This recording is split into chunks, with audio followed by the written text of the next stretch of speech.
Welcome, everybody.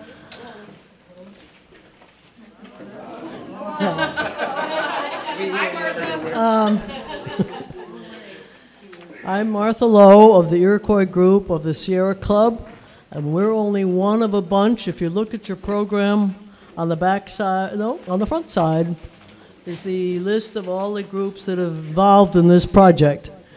We kind of call ourselves the gas group. It's not a very stimulating name, but we got together, and at one point we presented Gasland with Josh Fox at the Palace Theater here, and we decided it was time for another big event.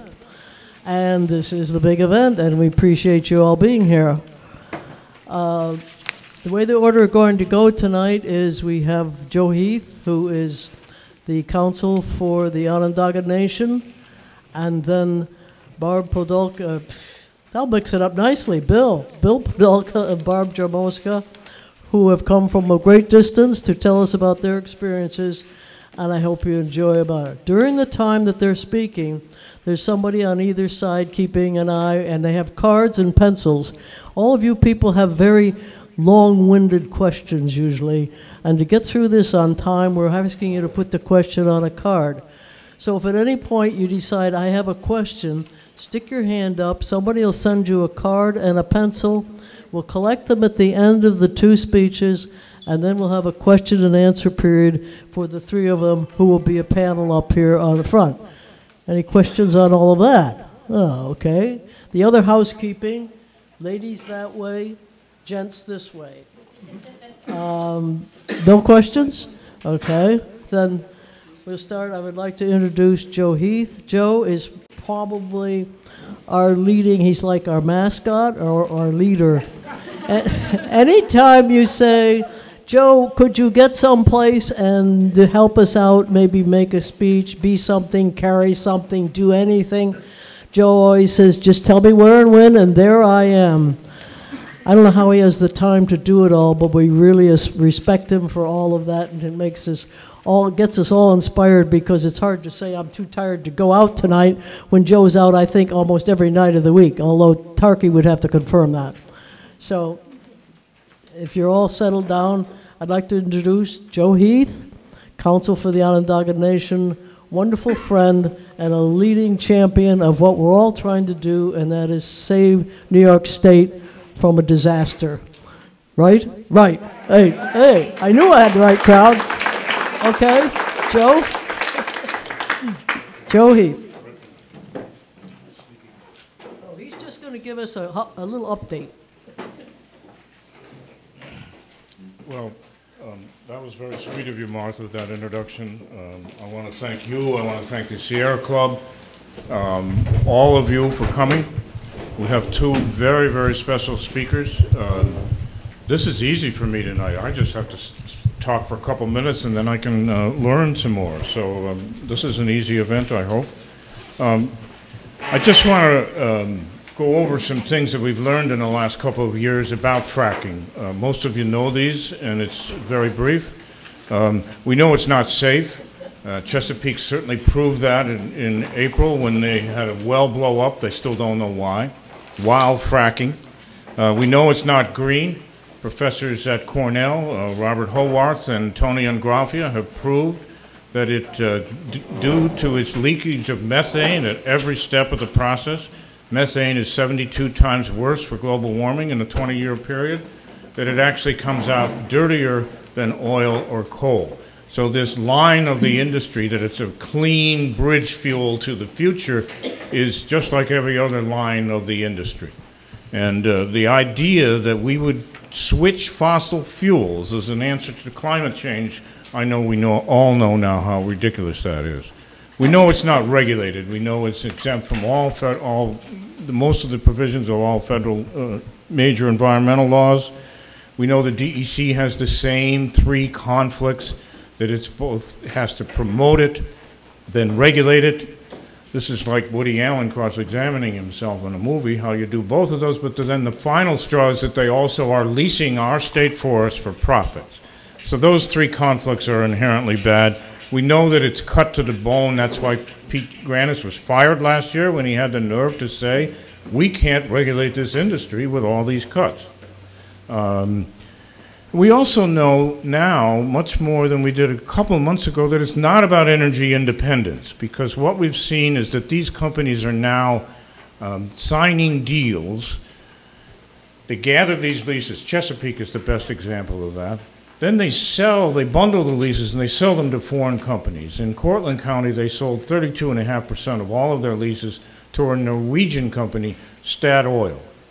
And we just saw that another company received a permit from the federal government to export the gas. And when the industry is bragging about this to their investors, they're saying, we're going to take care of this problem of cheap gas. We can sell that gas overseas. So they want to frack the Finger Lakes so they can sell it in Europe and Asia. So it's not about energy independence. So that's what we've learned recently. And in New York, as you all know, we're kind of in the epicenter here. People around the country and around the world are buoyed by the moratorium that we have. But that's a temporary reprieve, and that's really what I want to focus on for a minute or two. The moratorium will end when the SGICE process is done. We don't know exactly when that is, but it could be just a few months. And so the industry spending money like crazy. Just driving up here again, listening to NPR, we get a plug for the American Natural Gas Association. So they're lobbying and advertising, and we have to keep up the hard work that everybody's done. We have until June 20th in the legislature, and we'll have DERETH bring us up to date on that. We really have to focus on Albany, because this moratorium is very much in danger of ending, and there's a chance that they'll be issuing permits by the end of the year.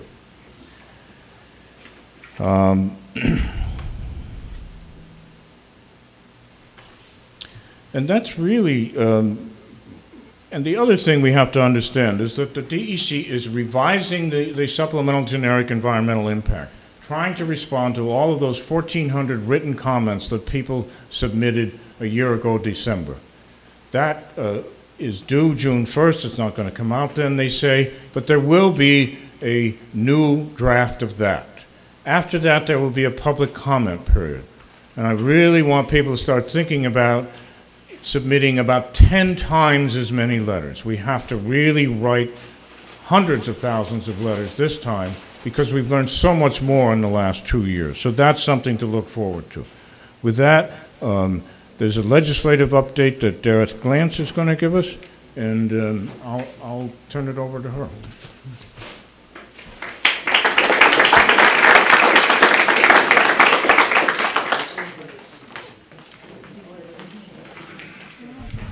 Thank you, Joe. My name's DERETH Glantz, and this is Jim Ferraro with Citizens Campaign for the Environment. I just want to bring you guys up to speed on a couple of pieces of legislation that is in the State House right now. We have about a month left of session, and Joe is exactly right. The executive order that Governor Patterson signed last year, it said on or about June 1st, 2011, the revised supplemental generic environmental impact statement could be released. That on or about is critical. We've been told by the commissioner that likely it would not come out on June 1st, but it would come out at any time. And we will have a public comment period, and we need to make sure that we have as many people reviewing this document. If you all remember last time, it was 800 pages. We know it's going to be a lot longer than that. And we need to have as many discrete, different comments as possible in that process. But in the meantime, there's still lots of stuff that we can do. One of the pieces of legislation that we're watching right now is it's called uniform waste or hazardous waste. A number of exemptions in federal law exempt gas waste products from being considered as hazardous waste. This piece of legislation is a paragraph. It's almost ridiculous when you read it, but it says that if the waste meets the definition of hazardous waste under existing New York State law, then we're going to treat it as hazardous waste. Right now, they can take that kind of waste to landfills. and that's already happening in Chemung County. They're taking some drill cuttings from Pennsylvania, and it's coming into regular municipal landfills and not going to certified hazardous waste sites, which we think is really critical. If it's not hazardous, that's great. Test it and let's find out, and then we'll put it where it needs to go in the solid waste stream. So really encourage this. Is being sponsored by Assemblyman Sweeney, who's the chair of the Environmental Conservation, and Senator Avello in the Senate. We all want to know what the chemicals that these folks want to use. There's a disclosure legislation for fracking fluids that's being championed by the chairman of the Assembly Environmental Conservation as well. There's a number of pieces of legislation out there that would extend the moratorium for a year, for 2 years, for 5 years, as well as just an all-right ban. And there's lots of those pieces that are out there. We aren't so sure with the makeup of the New York State Senate right now how those are going to be able to move, but the most important thing is that your legislators hear from you, because at the end of the day, you keep them employed.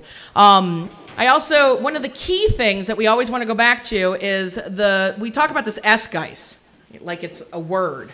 And it's a supplement to a generic environmental impact statement that was done in 1992, and it's based off of rules and regulations from 1985. So that was 26 years ago. A lot of things have changed in 26 years. We have cell phones. People don't use VCRs anymore. Lots of things have changed. So we really think that maybe it's time to update the overall rules and regulations to oil and gas drilling and not just keep doing these supplemental increments too. And the last and final piece is we can start using clean, renewable energy right now. Solar energy is, the cost has dropped dramatically. There's legislation that's through the Assembly and the Senate Energy Committees.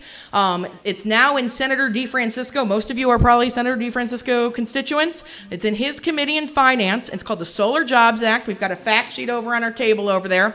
It would increase the amount of solar on our grid to 5,000 megawatts by 2025. Solar peaks when we demand energy the most in the summertime. So it actually curbs the cost. We actually have a price cap in the legislation, 1.5%. So if, for whatever reason, we're all wrong, the analysis is all wrong, and solar all of a sudden starts getting really expensive, the program is not going to move forward. If it reaches over a 1.5% of your bill, which is like, maybe a couple of bucks a month. We don't have a price cap on fracking. We don't have a price cap on any other form of energy. So it's pretty amazing. We want to get this thing through. We think that we can, the analysis, the independent analysis is about 20,000 jobs would be created over the over the life of the project. And those are jobs that we can't export or import. They need to be right here. There are people that are putting the solar panels on your house. They're skilled tradespeople. They're sales folks. We're hoping that we would attract manufacturing, but that figure doesn't even include manufacturing. So the solution's in the sun. It's clean, renewable energy. We really encourage you to continue to support renewable energy in your backyard, and the Solar Jobs Act is one really positive thing that we can do and avoid tapping into resources that are below our feet, and could cause significant damages to the resources and our water resources and the quality of life. So those are in a little bit. And if you get some more of our information, all of the stuff is on our website, citizenscampaign.org, and our legislative agenda. You'll see our memos of support and opportunities for you to get in contact right with your legislator too. And we're over on Westcott Street, so feel free to talk to Jim or I. And thank you guys so much for everything that you do.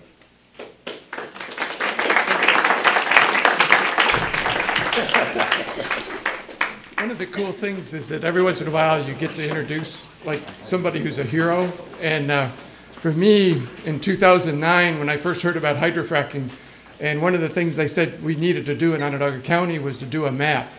And unbeknownst to me at the time, it would require hundreds of hours of standing down at the courthouse researching deeds, looking at each one individually. That's the product that came out of that. But the model for that was the Tompkins County gas map. And I never got to meet Bill until a year and a half afterwards. I finally went to one of his talks. And I called him, I emailed him, I talked to him as we were doing that research with Lindsay and the neighbors of the Onondaga Nation. And so tonight, I'm really honored to be able to introduce Bill PODULKA. If you look in your program, you'll see his efforts in his resume, as it were. But what he did with Tompkins County mapping their leases has set the standard, as now we try to map all the leases around New York State. So it's my great pleasure to introduce Bill PODULKA.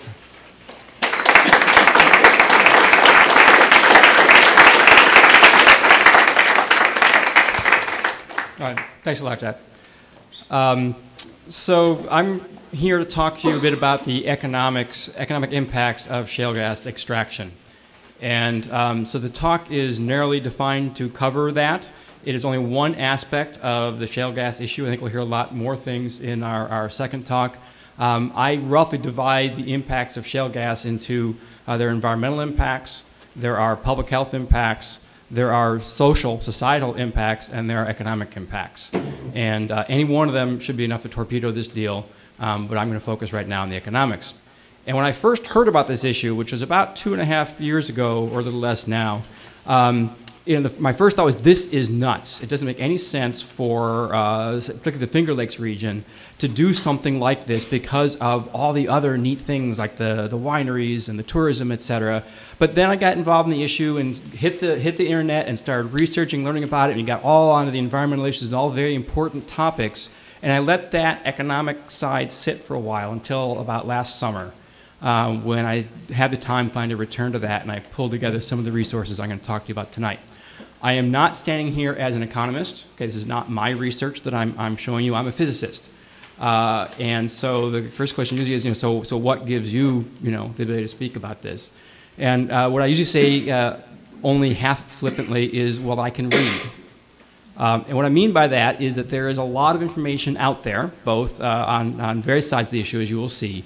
And part of the problem is that a lot of public officials don't have the time to read what's out there. And so I put this together in part to educate my town board and some of the folks in government around my area about what was true and not true about the economic impacts of shale gas drilling. So this is a map of the Marcellus Shale. You're probably all familiar with this kind of thing. The hatched region is the what they call the prime area, where they expect the shale to be most productive and therefore most economically viable. But it does indeed cover, a good lower third or so of New York State, and the prime area extends up into Onondaga County. So this is a big resource. There's a lot of it in New York State, and so people started looking at, well, what would this mean? And there are two kinds of studies out there looking at the economic impacts of shale gas drilling. And I divide them roughly into two categories. One that's called prospective studies, and one is called comparative studies. A prospective study is usually a modeling study. They say, let's say we do gas drilling, what's that going to mean? Okay? And the comparative study says, well, let's go look at where gas drilling has taken place and see what's happened. So we're going to compare the same place at different times, or maybe the same time, but one place with gas drilling, one without.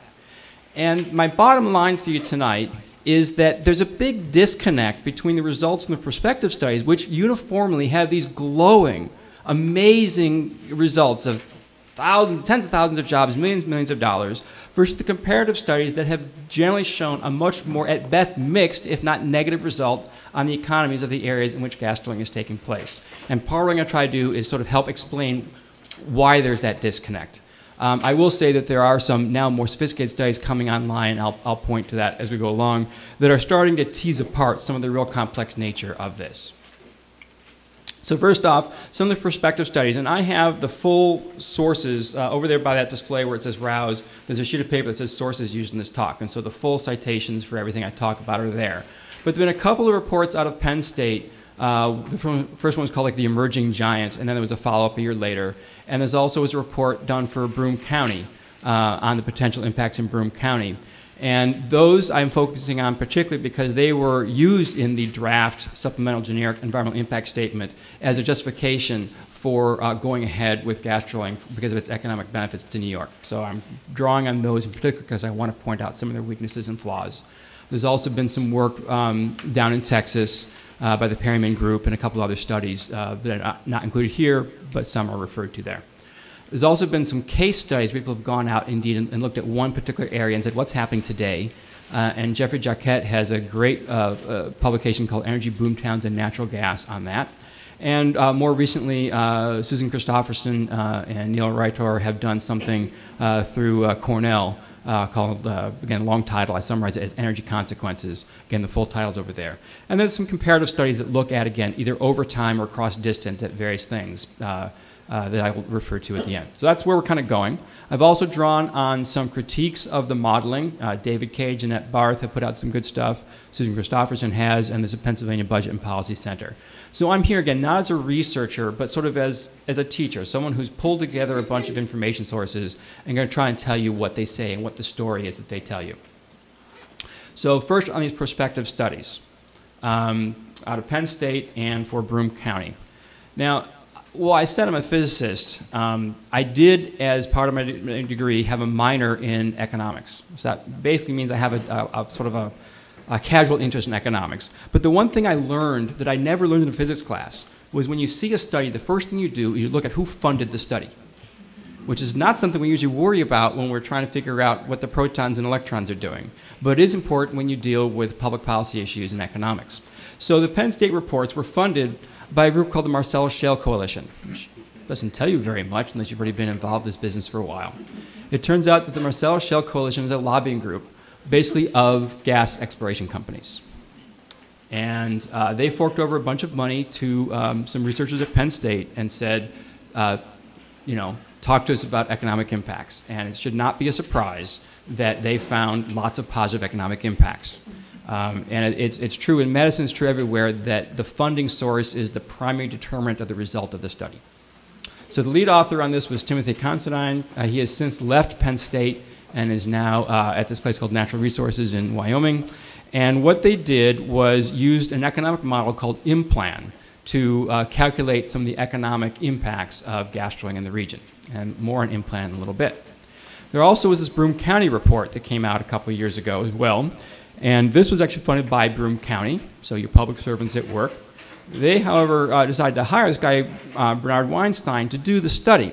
And he works at the McGuire Energy Institute. And you might ask, well, who is the McGuire Energy Institute? And if you look at the advisory board, it is oil and gas companies. Okay? And what is his numbers based on? Well, they're based on the IMPLAN economic model. So it looks like we better know something about this model. And so here's basically what the IMPLAN model tries to do, right? or does do. And as with all modeling, it's a question of how good are the numbers going into the model.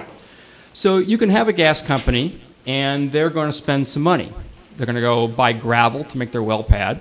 They're going to pay the landowner both for the lease and for royalty money as they extract gas. So those are called direct impacts. The gas company is directly giving money either to a business or to an individual. Now that company is going to spend some of that money because now they're hauling more, digging more gravel out, they got to put more gasoline in their tractors or whatever. So that secondary spending by the industry given money by the gas company is called indirect impact. So there's an extra economic activity. But it's also true that the landowner, feeling a little more flush with cash, might now also go out and spend some more money. Maybe they go out to dinner more, they go to a show, they buy a new tractor themselves. That's called induced impacts. So you put all these together when you're trying to figure out what's the total impact of an economic activity. And this is definitely standard analysis. This is nothing, they weren't doing a lot of smoke and mirrors here, except for one part, which is that there really wasn't a sizable gas industry in either New York State or Pennsylvania. It turns out that causes some extra problems. But again, the basic idea of what they're going to do is they're going to gather a lot of information. So if you look in these reports, you see lots of tables of numbers. So, for example, for the Penn State report, they went out and they surveyed gas industries and said how much money you're spending, how are you spending it, where are you spending it, and they started tabulating where the money was going so they could sort of follow the money and see what it was going to do in the Pennsylvania economy. And they sort of projected forward to 2015, 2020, and they came up with some pretty impressive numbers. Lots of jobs, 45,000 jobs, 88,000 jobs, 100,000 jobs as you go forward in the future. And we all know that we need jobs. So they asked for all kinds of billions of dollars being injected into the Pennsylvania economy. Very impressive numbers. And so you look into the deeper in the report, and there's these, you can't possibly read all the numbers on here. But the point is that they tabulated where all the money went, and they looked at the direct, indirect, and induced impacts of that money. And all of that is well and good, except no surprise, some things aren't in the model. And models only tell you what you put into the model. That's one thing I do know from physics, because that's what I do. One of the things I did, I was an experimental physicist, by the way, but I still got my hands cleaner on the computer and did some modeling. And the good part about what I did was that if my model was wrong, the worst thing that sometimes happened is that the equipment blew up. And that did happen a number of times. What I'm upset about is that when the modeling here is wrong, real people get hurt. And so it's important that this be done properly, and it's not. Here's the basic idea. Again, you've got the direct spending, you've got the indirect and induced impacts. The economy grows, and they calculate that net increment. What's not in the model, not surprisingly, is everything else that's out there as part of the economy. And if that economic activity in the gas drilling were to negatively impact existing industries, then your economy might actually shrink. And that actually does happen. I'll bring data forward as we go deeper into the talk. But that, I think, is the fundamental reason why there's a disconnect between all these prospective studies that look at the numbers and say, wow, this is going to be great. And when you go out in the field to measure what actually happens somewhere, it ain't so great. And so that's where we're going. Okay, so what are some of the main shortcomings of the in-plan model? Why doesn't it capture everything that's going on?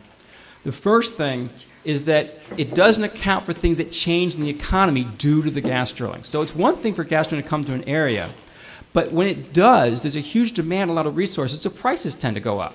So you've got inflation. Labor prices do go up, which is great for the person with the job, but if you're trying to employ people, your costs go up. That means your business does less well. So it's a very complex interconnection. So I guess my other bottom line for you to understand is that I'm not trying to claim there aren't any good things that come from gas drilling. It will inject money into an economy. What I'm trying to claim, what I am claiming, what is definitely true, is you have to look at the net impact. Some things go up and some things go down. The question is, do you wind up better off than you were before?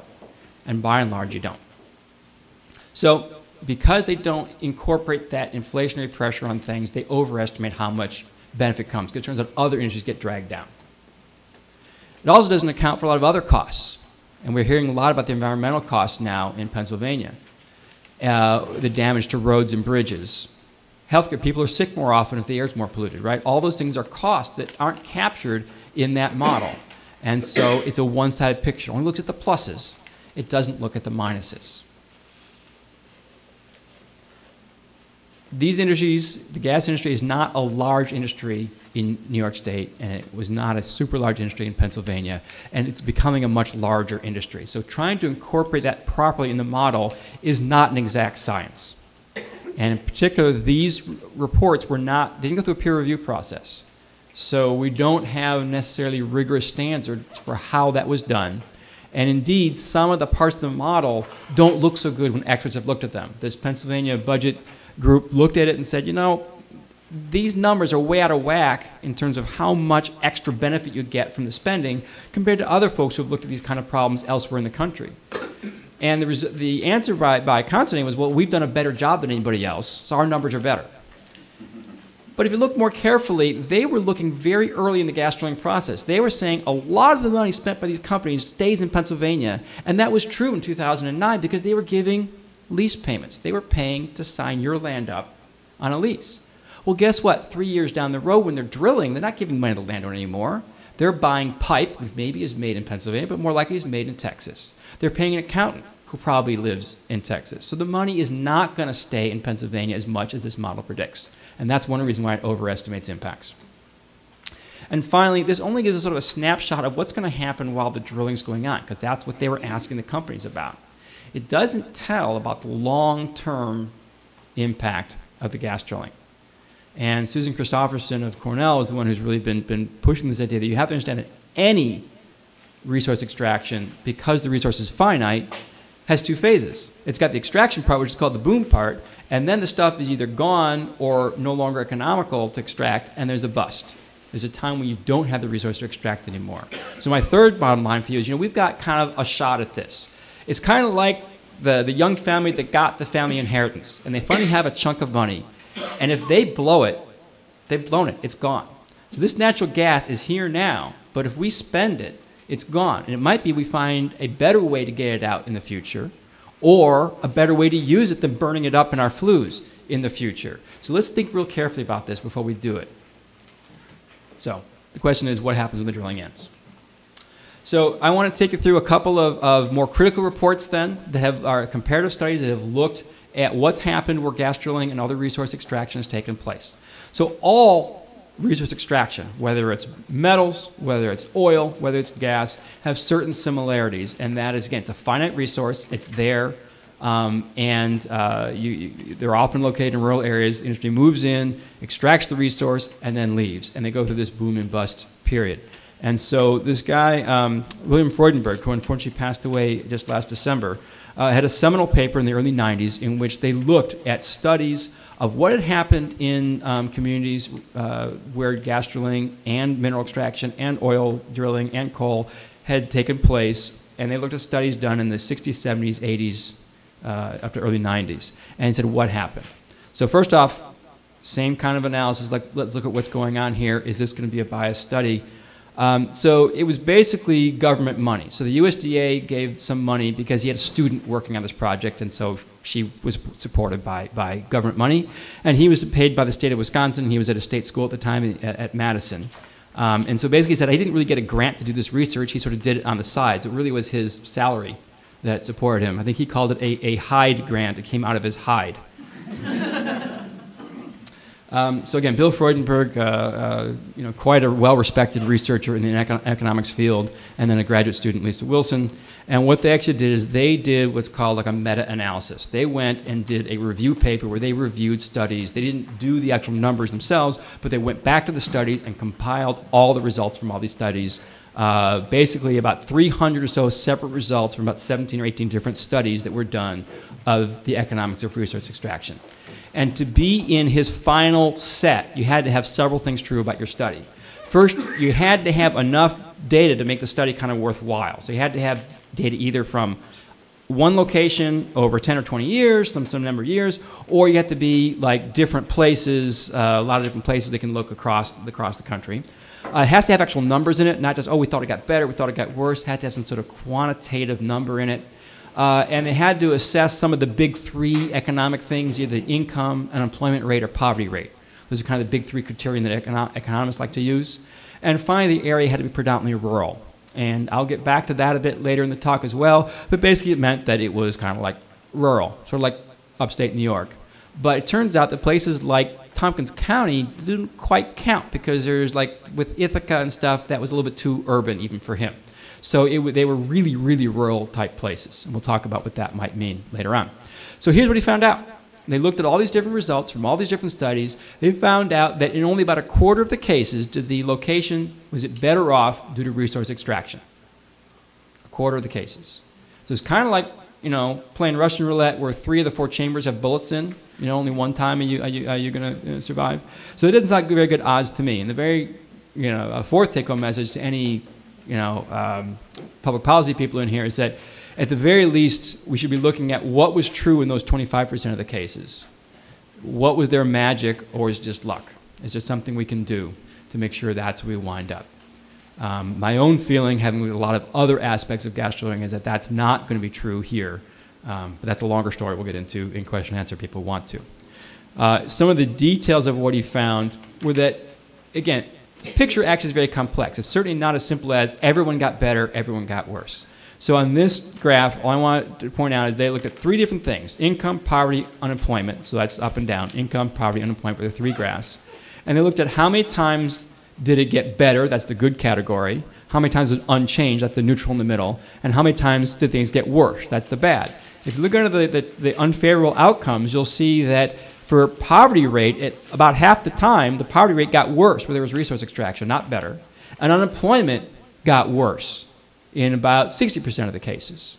And only in terms of income was the favorable outcomes outnumbered the unfavorable outcomes. There was about almost 50% people who had their incomes improve due to resource extraction. So again, I'm not trying to tell you that there's never any good coming from this. But what does tend to happen, we'll see later, is that income disparity increases. So yeah, incomes go up, but you also get a bigger spread in incomes. And that's not necessarily an indicator of economic health and certainly of societal health. Okay, so that's your first teaser that things don't always get better. In fact, they usually get worse. So why? And there's a lot of words on here. I'm going to summarize a few important points. And a lot of this comes from Susan Christopherson summarizing what, again, economic research has shown over the last several decades. Because there's this thing called the resource curse. It was first identified in foreign countries like in Africa and stuff, where places with lots of mineral wealth were doing lousy economically. And then people started realizing that was happening here in this country too. Think of Appalachia, where there's all this coal they've been extracting for 200 years. Is that one of the wealthiest places in this country? It's not. And why not? Because of the boom-bust cycle. The industry moves in, there's a boom, and several things happen. When the industry leaves, they don't leave behind that many jobs. And that's going to be particularly true in gas drilling. It's a very capital-intensive industry. It doesn't create that many jobs. There are jobs during drilling, when people are going to haul gravel and do other stuff. But the number of permanent jobs when the drilling's done are very few. Housing prices go up a lot. We'll see some more data on that in a little while. What that means is if you're a renter, sometimes you have to leave. People have also been made homeless in Pennsylvania. Some families have lost their children because they're now homeless and their kids are put in foster care. Didn't happen to every family, but it happened to some families. And if you left in a region because you couldn't afford to live there anymore, 10 years later, you're suddenly going to move back again when the drillers move out? No, chances are you aren't. And so they can lead to labor shortages downstream after gas drilling leaves. While the drilling is going on, as I hinted at earlier, labor prices go up because they can afford to pay so much in the gas drilling industry that you can't keep an employee unless you can pay them more than you were paying them before. That cuts into the bottom line of existing industries. Some of them go belly up, and that means when the gas drilling leaves, they aren't there to buoy the economy anymore. And that's called crowding out in economics jargon. The other big one is that basically the revenues are kind of volatile. The price is good, resource gets extracted, money comes in, price goes down, they stop drilling, they stop, extracting whatever, money goes away. And the problem is, as a government official, when that money is rolling in, what your constituents say is lower my property taxes, right? Cut my taxes, do something, and the money's coming in, so of course you do. And then all of a sudden, that money's not coming in, either because the industry has left town, because they stop extracting the resource, and now you're stuck. You need that income base back, but it's hard to raise taxes again. So there's a real failure often in government planning that has led to a lot of bad planning in places where a lot of resource extraction is going on. And the final thing that we should really, I think about for upstate New York, for the Syracuse, Onondaga area, for the Finger Lakes where I'm from, is that it's not just a well, okay?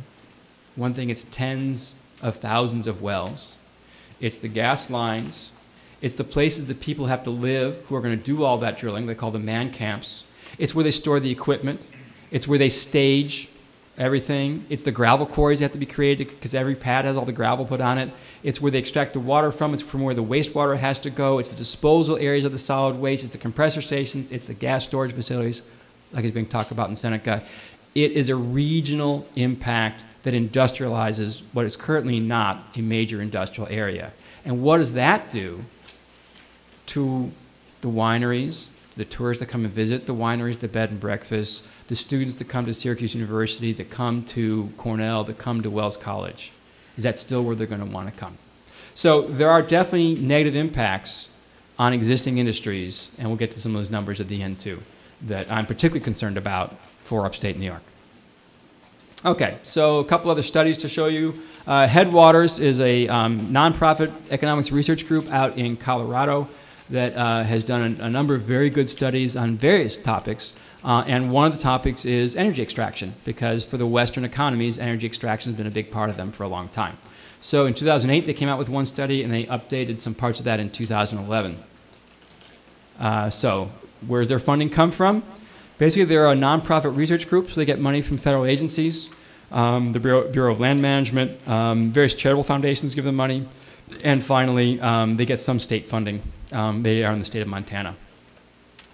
These particular reports were staff projects. Sometimes an individual researcher does something, sometimes sort of the staff of a half dozen or so work on something. This was a staff project. They all had their fingers in it. And I should say that actually their reports are peer-reviewed. They send their stuff out to various academics in universities and get feedback from them before they actually put stuff out to the public. And what they did is they looked at various western counties that had, some had more, some had less natural gas and oil extraction, and said, how did they do? How have they done over the last 30 years? Their data is all publicly available. It comes from the federal government. It's not anything they It's not proprietary, nothing they collected, it's just government data. So here's what they looked at, and in yellow are what they call their energy focusing counties, and all kind of the light blue is the non-energy focusing counties. They looked at rural counties that had reasonably similar demographic and population type criterion, but the main difference was how much did they base their economy on resource extraction, which during this time period mostly meant natural gas development. And here's the kind of thing they found. Now, most of you here can remember the 1970s. Lindsay, maybe not as well as some of the rest of us. And the way energy prices shot through the roof. And no surprise then, if you were in the business of supplying energy stuff, you did really well because prices just shot through the roof. OPEC, we have OPEC to thank for that, and so what that meant was the domestic companies got to make a lot more money as well because they could charge more for the oil and gas they're extracting from the West. And so the solid blue line is those economies doing great during the 1970s. But sure enough, come the 1980s, there was a crash. This is the boom and then the bust phase. And during that time, the blue line drops off. Now, in the meantime, there's a little dotted blue line. That's the counties that didn't try to base a lot of their economy on resource extraction. And while they fell behind in the 1970s, they caught up in the 1980s to the point where by the time you reached the 1990s, they were doing better than those that had focused more on resource extraction. And this is the key.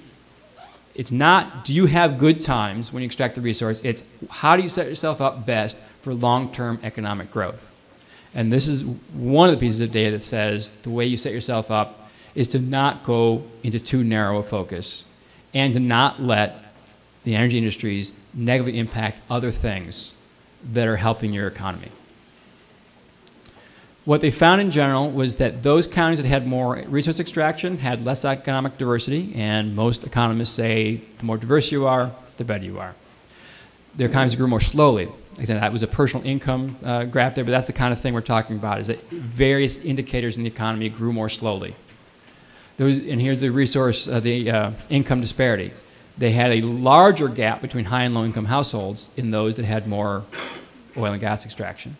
They also had a less educated workforce, and they were also less able to attract investment dollars. And where some of this is coming is from like retirees who want to go out west where the weather's nice, but if there's a lot of gas drilling going on, guess what? That's not where they settle.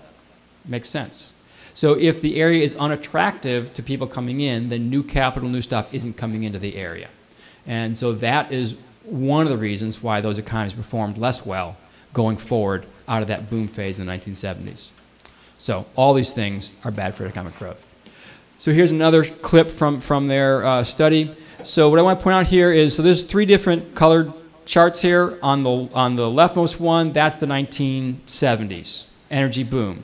And those are various economic indicators, personal income in green, employment in blue, and then there's average earnings per job, population, and the per capita income. Everything went up. So if you're up above that black line, things got better, got more, okay? In the 1980s, the middle set of stuff, things got worse. All the same indicators went down. So income went down, employment went down, population growth went down, everything went down. They're into a new boom now in energy development. Same thing that's happening here in the Marcellus Shale, first hit out there in some of the shale resources out there, and sandstone. And guess what? They're not seeing as big a boom.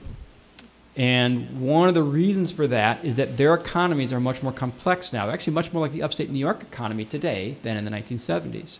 So, for example, they get a lot more of their income out of tourism, out of retirees, and that kind of thing. So they're finding that the new boom isn't booming as much for them, probably because some of these same negative impacts I was talking about are affecting them there. So we have a much more mixed picture now in the 2000s for those Western economies. Okay, so let's bring it home a little bit to Pennsylvania, what's going on there. Some comments on jobs from Pennsylvania. You have to understand that a lot of the jobs in the drilling phase, the hydraulic fracturing phase, are very specialized occupations, and folks who've been doing it a lot are the ones who get hired to do it again. And so those folks come from Texas, Oklahoma, out west. They are not New York and Pennsylvania boys or girls. Okay? They tend to be a transient workforce, and the numbers as of about a year or so ago from Laura Fisher were that about almost 3/4 of the workforce was actually from out of state. The unions in Pennsylvania have also been upset. basically because the hours on the workforce, they tend to run very long hours for a couple weeks, and then they give the guys a furlough for a couple weeks, and then a couple long hours for a couple weeks, and then a furlough. Works well for the gas companies, but not necessarily for the life of the employee, and the unions who are trying to have shorter work days, more humane working conditions, aren't being worked with by the gas companies. So the Pennsylvania unions testified that gas companies weren't willing to work with them, and that the working conditions were severely driving the work and safety standards down in Pennsylvania. So I want to now turn to a couple of case studies before we get into some more Pennsylvania data and a little bit on upstate New York. So the other thing you can do is you can go look in depth at one location and say, okay, so what was it like when gas drilling took place? And Jeffrey Jacquet did this. This is called Energy Boomtowns and Natural Gas. I highly recommend it for everyone to read.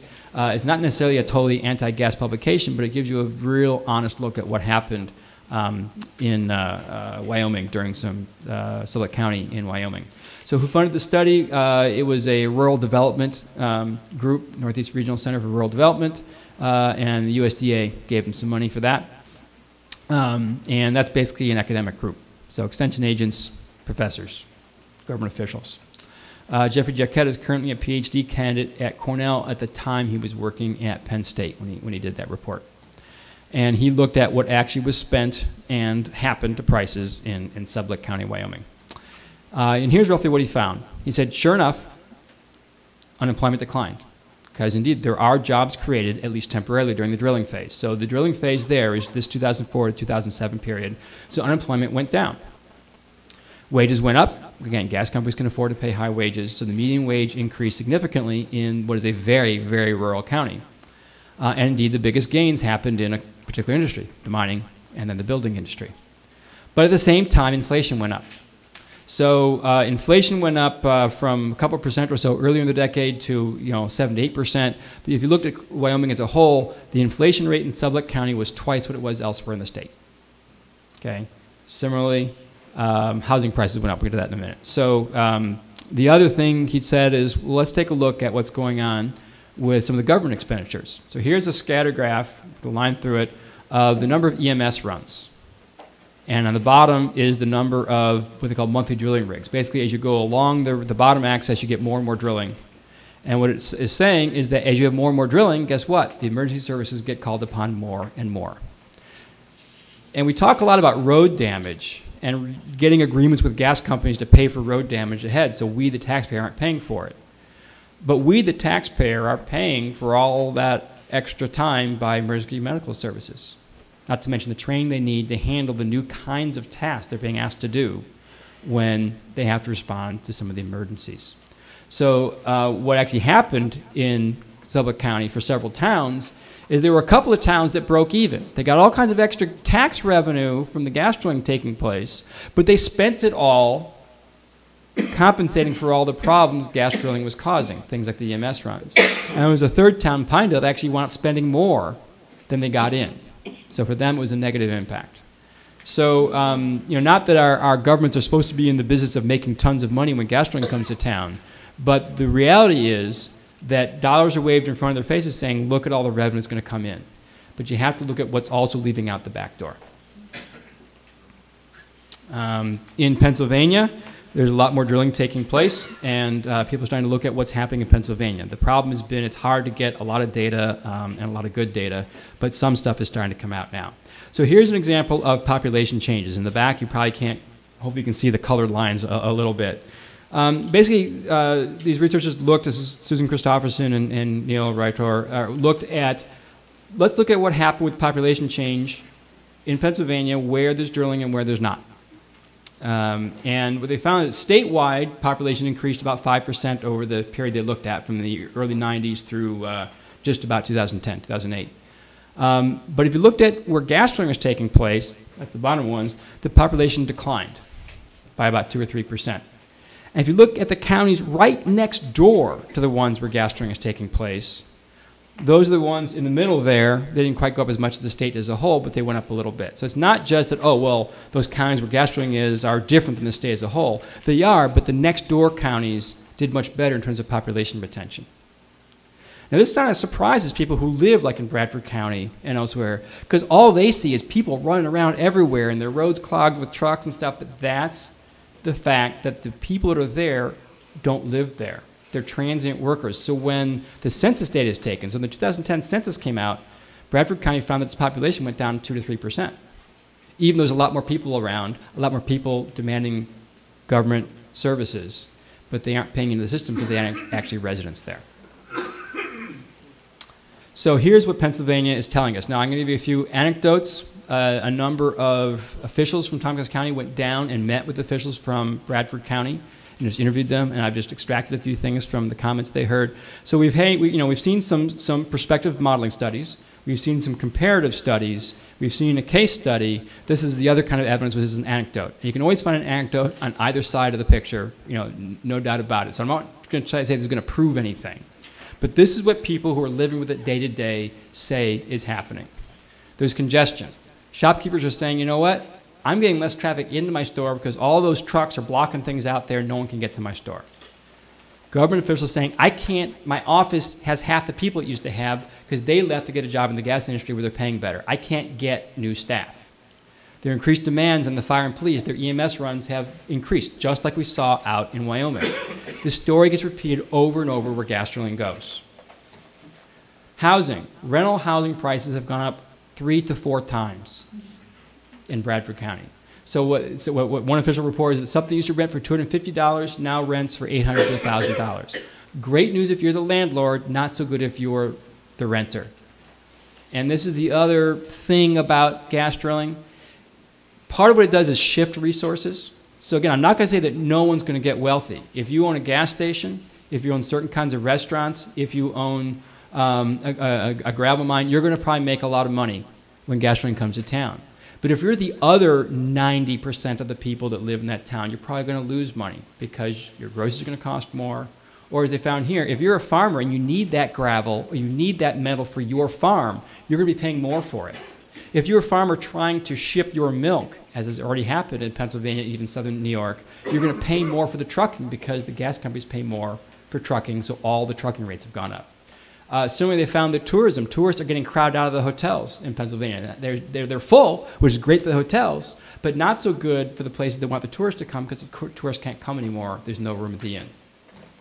Okay, so in the last 5 minutes or so, I want to go back to what Fortenberg meant by rural and what that might tell us about New York. Because he said upstate New York is not predominantly rural enough to include in his study. But luckily, he put in what the numbers were before and after he applied this criterion. So if you look at the studies he threw out, because they weren't predominantly rural enough. And he wanted rural counties because he wanted to make sure that he wasn't getting confounded by other variables, like the effect of cities or whatever. He wanted to really look at the effect of the resource extraction.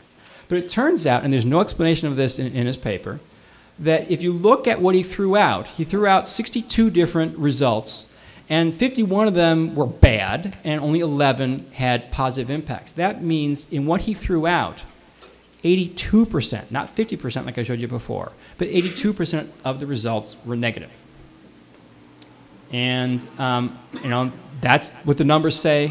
I don't fully explain, I don't really know where it's coming from, but that's the sort of thing that needs to be looked at really carefully. I think that we have a kind of a mixed economic area with some small towns. We have a lot of rural area with lots of economic income coming in from the rural nature, as I'll show in a minute, that I think will really be hurt by gas drilling, and that's what I'm most worried about. So here's what I'm talking about. If you look at how much money will come into New York State due to drilling the Marcellus Shale over about 20 years, this is based on data provided by John Schwartz. If you look at gas drilling, that's my number. If you look at how much gas is in the Marcellus Shale, and you look at how much can honestly be extracted in 20 years, because it takes a while to drill all the wells to get the gas out. So this is probably only half the gas that's actually in there, but you can't get it out faster. So this is what you can get in 20 years. And then you look at what's coming in off the land over that same 20-year period. You find that gas drilling is actually a very small piece of the economic puzzle. We actually get a lot more money off the land from things we're already doing. Tourism is one of the biggest ones. In the green there, one of the next biggest is farm receipts, okay? And then we have grapes and wine, dairy, hunting, fishing, wildlife watching, okay? Those are all other ways in which we use the land. And it would be great if we just take that $16 billion from the gas and we plunk it on top of everything else that's going on. But I don't think that's going to happen. Because I don't think there'll be as many tourists coming here if there's a lot of gas drilling going on in the counties. I don't think that the wineries who get the bulk of their sales from wine sales in their stores are going to have as many tourists in their stores if gas drilling is going on. I don't think the dairy farmers will have as much for the following reasons. So here's where I'm going to finish up. If you look at the Finger Lakes region, it has the densest concentration of wineries outside of Napa Valley. Okay, so we have all these wineries around, people come to them. They grow grapes. If you look at the dairies, they have cows. Cows need forage. They forage on alfalfa, one of the prime forage crops for dairy cattle. If you look at those crops, and you think about gas drilling taking place, and the gas drilling, the drilling emits volatile organic compounds, both from the waste pits and from the diesel exhaust. All that generates ozone in the atmosphere. What does ozone do? It particularly hurts grapes, alfalfa, and soybeans. 3 very important crops for upstate New York. So I think there's lots of good reasons to believe that the farm income is going to go down. So for those folks in Albany who are saying, look at all the new money, all the new taxes we're going to collect, I think they're going to collect less taxes from the farmers because they're not going to be as productive. And I think our local economies are going to do worse because they're going to be less productive. That's pretty much where I come to. I know we have time for question and answer afterwards. And like I say, there's a lot of other aspects of this problem. There's the social impacts, which I barely touched on, and there's certainly the public health impacts and the environmental impacts. And all of it is fair game as far as I'm concerned later on, but I'm happy to talk about any more of these issues later.